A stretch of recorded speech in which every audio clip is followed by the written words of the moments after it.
have our resident bookworm in the building with us, Audrey Chirenje. Good morning, Audrey. Morning, Candace. How are you? I'm great. At Compliments. What point, yeah, I was about to say, at what point do we stop saying that? I think next week we should stop. So someone said to me, once you've said it to someone, don't say it again. Oh, is it? It's Ravarana. Like, it's done. Like, you don't have to say it every time you see them. Like, I've seen you. It means I've seen you for the year. It's done. Let's keep it moving. I think that makes sense. It does. But also, yeah, I think after this week, it's enough. We are well into the new year. Yes, it's no longer new anymore. It's here. What plans does Chances Inc. have for 2024? Oh, well, sure, that's a big one. I think we need to do a meet and greet again for the creators and take it out of Harare, go to Bulawayo or somewhere, and then also publish a lot of other books. Yeah, Yes. yeah. No, I love, and I think now is a really good time to just say, look, I love the work that you guys are doing, and thank you so much for putting so many Zimbabwean authors on the spotlight. It's really been an amazing journey with you. And as we start off the year, the new year, I'm hoping that we come across more people who can reference local authors, local pieces of work, local wordsmiths, because they are there. We have them in excess, and now we have access to them. So thank you for doing that for us. Thank you, and also thank you to Zeti and Zimpapers Group, because you provided this platform, and a lot of people are referring to it and they're following. Yeah. Oh, we love Thank it. you for celebrating local literature. Absolutely love it, and we're going to continue to do that. And speaking of celebrating local literature, today we are looking at the book Time and Chance, which was published under Chances Inc., which is why I then asked you what your plans are for this year. Now, this is a compilation with of different short stories. And I'll just go through very quickly through the list of some of the names that will stick out. Of course, we do have Audrey. We've got Beatrice Tronodzae. We've got Monica Chanda. We've got Justice Mfiri, Patience Musa, Blessing Masakadza, Yvonne Doe, Grace Chirenje, Kimberly Nkomo,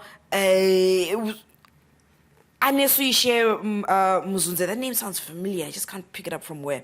Atricia Gondo. These are all local authors.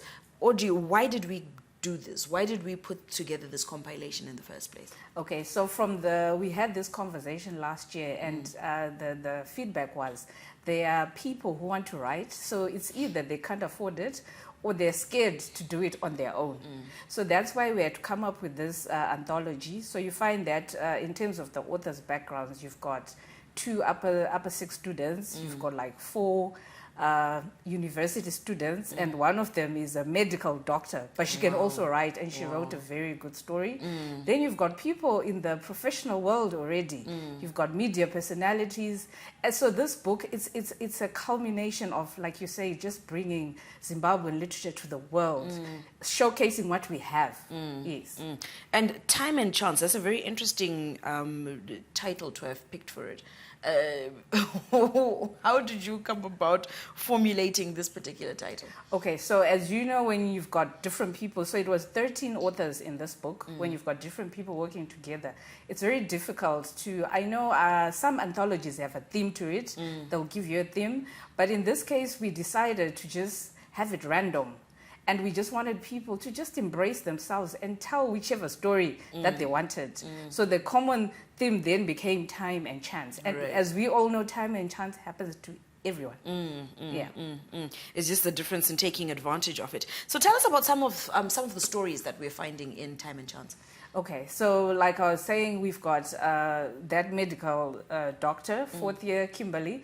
She wrote a story about grief, very intriguing story, whereby you find that the woman dies, and then is left with the kids. But then, like, as a society, do we even prepare people on how to deal with it? So he can't cope, the kids and everything else, and he has to continue in his job. So he ends up finding drugs as a coping mechanism. But meanwhile, so the story is sort of told in the eyes of the children, and they're sharing what they were going through. But then he also didn't know what he was doing, the damage he was causing to the kids. We've got another story, more of a motivational story, you know, a lady in the NGO field. She talks about what it takes, you know, to be a great phenomenal woman, that kind of talk. Then we've got Justice Mfiri. He's writing about, you know, like those stories whereby the main character in the story is called Chevu. And it's those stories whereby there's the sun, the moon, and it's tapping into our traditional aspects as a country, that culture of ours. So it makes a very fascinating read. Right. So all in total, I think a short story anthology, this book, it's a must have, because you've got different voices, different people. We've got Patience Musa. I'm always saying, move over, J.K. Rowling, and let's put our Patience Musa, because she sort of writes in that style, you know, good meets evil. And it's like you're watching a movie, hey? Right. The way she writes. Right. But ultimately, good wins. But then at what costs? So she takes us on that journey. Wow, wow. You know, this sounds... I think what I love most about the anthologies is there's no pressure to go through it all in one go. You literally can put yourself to task and say, look, I'll do maybe one story a day, or if I then have more time on my hands, I can go through more. But you go through the different ups and downs and different journeys, and it's opening your eyes to all sorts of different things.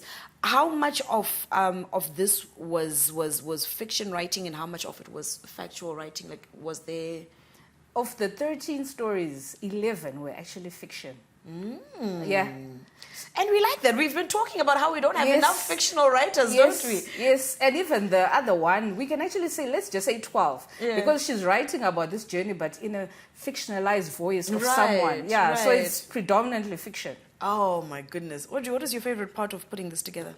I think for me, the challenge, like I said earlier, was just dealing with different people. But also in the dealing with different people, you then learn a lot from the different people. You know how everyone can teach you something. Yeah. Even the writing styles, you know, some of it which I'd never seen. But then you just embrace it and then just make it edible for the audience. So it was actually a very interesting journey. Wow, wow. Who's reading this? Everyone, from the young ones. So you find even I've got parents. Just yesterday, a parent to a Form 2 child bought this book. Amazing. The adults, everyone should read this book. Everyone who loves Zimbabwe and its culture and its people should read this book. Okay, when are we getting it on Amazon? It's already on Amazon. Wonderful! Oh, my year is off to a good start. It's already on Amazon. It's at Innovate Bookstore. It's direct from the authors, because the authors are also selling. Okay. And they also get to make money. So this is very good. Love it. Yes. Love it. Absolutely. This is brilliant. This is a book I will shamelessly plug. Please make sure you get your hands on a copy of Time and Chance. It is an anthology. Anthology. I was going to anthropology. It is an anthology of short stories by different Zimbabwean writers.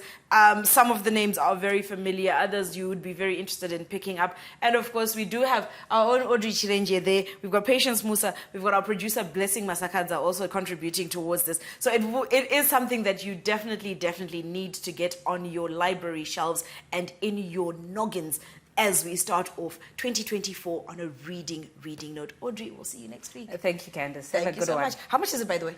It's going for $15, and I'll explain why. This is like 275 pages. Wow. It's a big read. You can read it over a couple of days, like Candace said. Yeah. Look, I think you didn't even need to justify.